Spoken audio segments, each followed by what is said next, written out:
Aim right, achieve big at KR Mangalam University.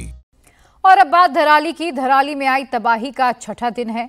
Dharali में कितने लोग बचे, कितने लोग 30 फीट के मलबे के नीचे दबे, कितनों को बचाया जा चुका है, रेस्क्यू ऑपरेशन कैसे चल रहा है, ऑपरेशन जिंदगी में क्या क्या दिक्कतें आ रही हैं। खतरनाक रास्तों से होकर 40 किलोमीटर पैदल सफर करते हुए इंडिया टीवी की टीम जब धराली पहुंची तो ग्राउंड जीरो पर क्या दिखा, एक एक डिटेल आपको दिखाऊंगी, लेकिन उससे पहले ये बड़ी खबर जान लीजिए।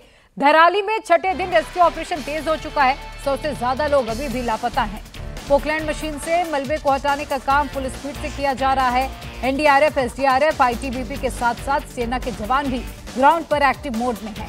ग्राउंड पेनेट्रेटिंग रडार और हीट सेंसर वाले रेस्क्यू रडार से मलबे में दबे लोगों की जिंदगी तलाशी जा रही है। लोगों को खोजने के काम पर सेना और एनडीआरएफ के स्निफिंग डॉग्स को भी लगाया गया है।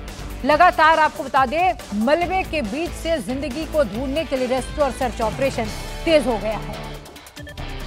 धराली में अभी भी 100 से ज्यादा लोग लापता बताए जा रहे हैं। वो फिलहाल किस हाल में है, कितनों की इस वक्त सांसें चल रही हैं। धराली में जिस जगह तबाही का सैलाब आया वहां भी क्या मंजर है। इंडिया टीवी की टीम 24 घंटे पैदल चलकर जब तबाही के एपिसेंटर पर पहुंची, वहां उसने क्या देखा, ग्राउंड जीरो की एक एक तस्वीर, एक एक डिटेल आप देखिए इस स्पेशल रिपोर्ट में।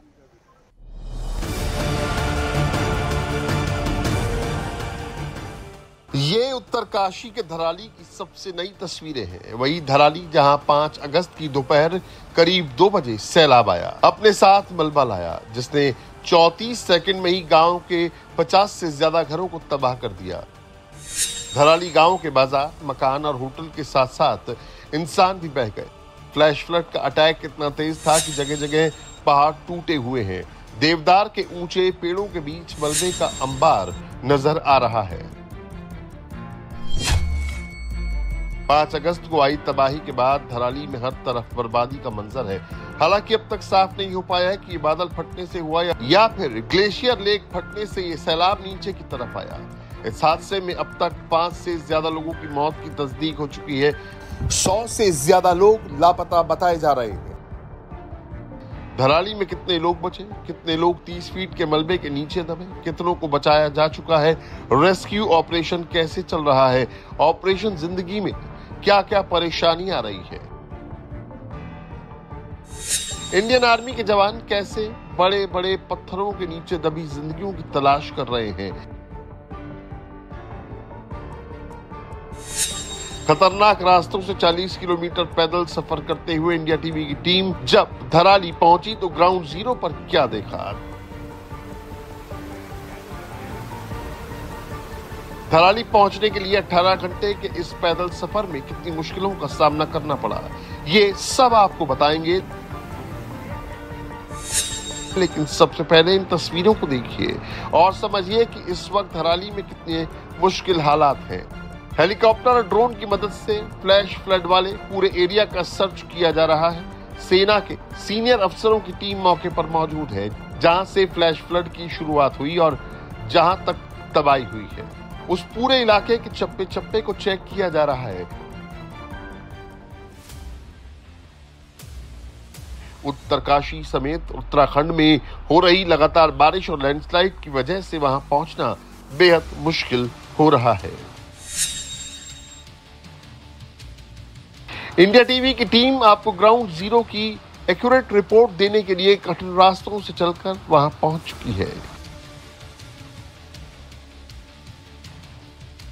यहाँ की तस्वीरें डराने वाली है। पूरा इलाका मलबे के ढेर में तब्दील नजर आ रहा है। चारों तरफ फ्लैश फ्लड से हुई तबाही नजर आ रही है। धराली की पुरानी तस्वीरें अगर याद हो तो दिखता था एक खूबसूरत धराली, जहां फिल्में शूट की जाती थी, लोग घूमने आते थे, हफ्तों यहाँ रहते थे। लेकिन इस आपदा के बाद धराली पहचान में नहीं आ पा रहा है। ये वो पुल है जिसके नीचे एक खूबसूरत नीले रंग की भागीरथी नदी बहती थी कल कल करते हुए, लेकिन अब ये मिट्टी का पानी इस नदी के नीचे बह रहा है। जिस पुल में इस समय हम मौजूद है, ये भागीरथी नदी से लगभग 40-50 फीट ऊपर था, लेकिन अब ये केवल 5 से 6 फुट ऊपर बचा है। ये पुल सीधा जमीन से जा मिला है और तस्वीरें देखिए आप तबाही की, उस सैलाब की जो ऊपर से आया 2 पहाड़ियों के बीच से और पूरे धराली को अपने साथ बहा ले गया। केवल अब कुछ घर बचे हैं जहां कुछ लोग जिंदा हैं। लगभग 40 से 50 होटल जो है वो अब इस मलबे के नीचे हैं। कल्प केदार मंदिर कहाँ है ये पता नहीं चल पा रहा है। एक हफ्ते पहले तक जो धराली कस्बा गुलजार हुआ करता था वो 34 सेकंड के अंदर मलबे में बदल गया।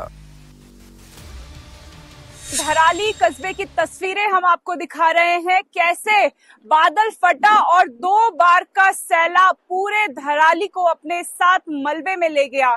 तस्वीरों में साफ देखा जा सकता है तबाही किस कदर मची और घर जो है वो अब कैसे मलबे में जा बसे हैं। रेस्क्यू ऑपरेशन का काम किया जा रहा है, लेकिन ये तस्वीरें देख के पता नहीं चल पा रहा है कि यहाँ पे इससे पहले कोई गांव हुआ करता था, सेब के बगीचे हुए करते थे, राजमा यहाँ उगाई जाती थी, एक पूरा बाजार था, कई लोग यहाँ रहते थे, बड़े बड़े होटल थे जिन्हें ऊपर से पानी आया खीर गंगा में और अपने साथ बहा ले गया।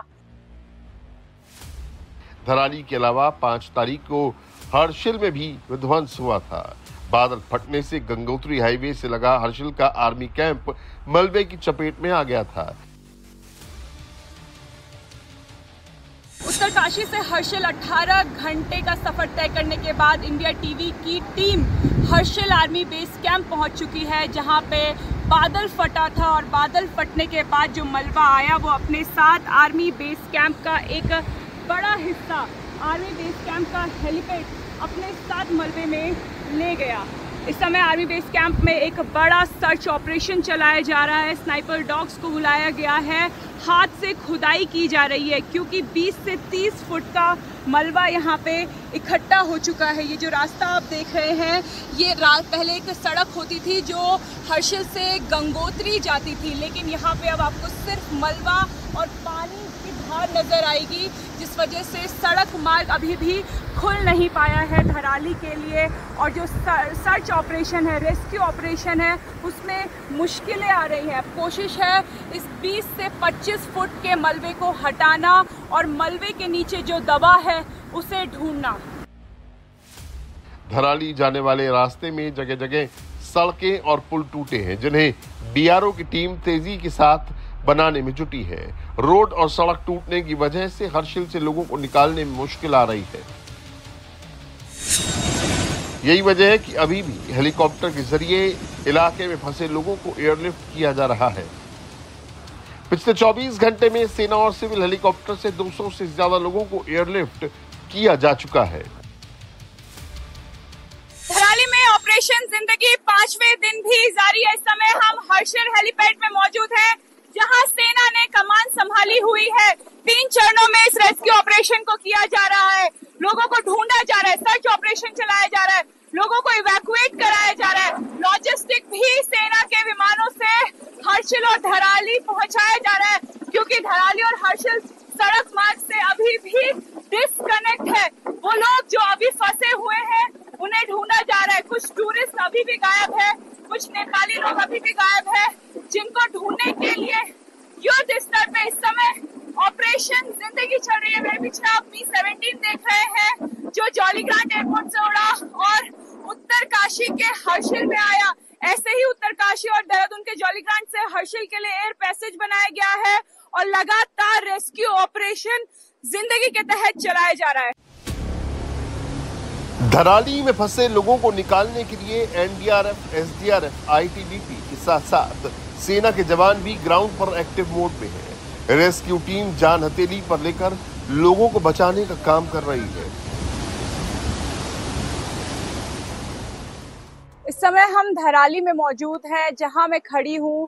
यहाँ पे एक सुंदर बाजार हुआ करता था, लेकिन अब यहाँ पे सब कुछ मलबा है। बाजार मलबे के नीचे है।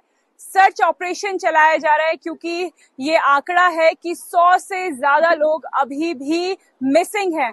उन्हें ढूंढने की कोशिश की जा रही है। एडवांस मशीन यहाँ पे एनडीआरएफ की टीम लाई है। जीपीआर की मदद से इस मलबे के नीचे ढूंढा जाएगा कि क्या नीचे ऑब्जेक्ट है, क्या नीचे डेड बॉडी है, कोई फंसा हुआ है, ये इंडिकेशन देगा। ऐसी एडवांस मशीन्स अब यहाँ पे रेस्क्यू एंड सर्च ऑपरेशन में इस्तेमाल की जा रही है। एनडीआरएफ की टीम, एसडीआरएफ की टीम, बीआरओ, सेना लगातार 24 घंटे दिन में सर्च ऑपरेशन को, ऑपरेशन जिंदगी को जारी किए हुए हैं। धराली में लापता यानी मलबे में दबे लोगों की तलाश में इंडियन आर्मी के जवान चप्पे चप्पे को खंगाल रहे हैं। बड़े बड़े पत्थरों के नीचे दबी जिंदगियों को खोज रहे हैं और इसी काम में सेना के स्निफिंग डॉग्स भी लगे हैं। इस समय धराली में मैसिव सर्च ऑपरेशन चलाया जा रहा है। तस्वीरों में देखा जा सकता है कि कैसे हाथ से खुदाई की जा रही है। 40 से 50 फुट मलबा है जिसे हटाना है और नीचे जो घर है, होटल है, उन्हें ढूंढना है। उनके नीचे कुछ लोग अब जो लापता है, उनकी लाशें हो सकती है, इसलिए यहाँ पे आप देखिए स्नाइपर डॉग्स जो है उनकी मदद ली जा रही है। डॉग्स जहाँ पे इशारा कर रहे हैं वहीं पे एनडीआरएफ की टीम खोदना शुरू कर रही है। एक बहुत बड़ा ऑपरेशन है जिसे 24 घंटे चलाया जा रहा है क्योंकि अब आपदा को आए 6 दिन हो चुके हैं। सेना के स्निफिंग डॉग्स कई किलोमीटर दूर से ही चीजों की गंध सूंघ लेते हैं और खतरे को भी भाप लेते हैं। ऐसे में धराली रेस्क्यू ऑपरेशन में इनका रोल बेहद अहम हो जाता है क्योंकि यहाँ पर 30 से 40 फीट मलबे में कितने लोग और कहां दबे हैं किसी को कुछ नहीं पता। ये स्निफिंग डॉग्स आमतौर पर 5 से 6 फीट गहराई में दबी किसी चीज या फिर डेड बॉडी को आसानी से सूंघ लेते हैं, यानी जो शव मलबे में ज्यादा गहराई तक नहीं दबे हैं, स्निफिंग डॉग्स आसानी से उनका पता लगा सकते हैं। धराली में 100 से 150 के बीच लोग लापता हैं। वो कहां हैं, किस हालात में हैं, कोई कुछ नहीं कह पा रहा है। लोगों को बचाने के लिए रेस्क्यू ऑपरेशन लगातार चल रहा है। एक एक घर की तलाशी ली जा रही है। ये एक 80 साल की बुजुर्ग महिला है जिन्हें रेस्क्यू टीम ने भारी मशक्कत के बाद बचाकर सुरक्षित जगह पर पहुंचाया। धराली में जब तक रेस्क्यू ऑपरेशन चल रहा है तब तक उन परिवारों की उम्मीदें जिंदा हैं जिनके अपने मलबे में दबे हैं।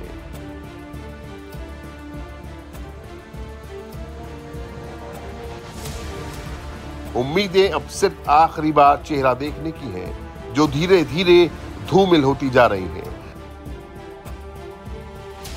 लापता सैनिकों और नागरिकों की तलाश के लिए 5 हाईली ट्रेन्ड स्निफिंग डॉग्स के अलावा ड्रोन, ग्राउंड पेनिट्रेटिंग रडार और हीट सेंसर वाले रेस्क्यू रडार की मदद दी जा रही है। धराली में जेसीबी से मलबों को हटाने का काम भी चल रहा है।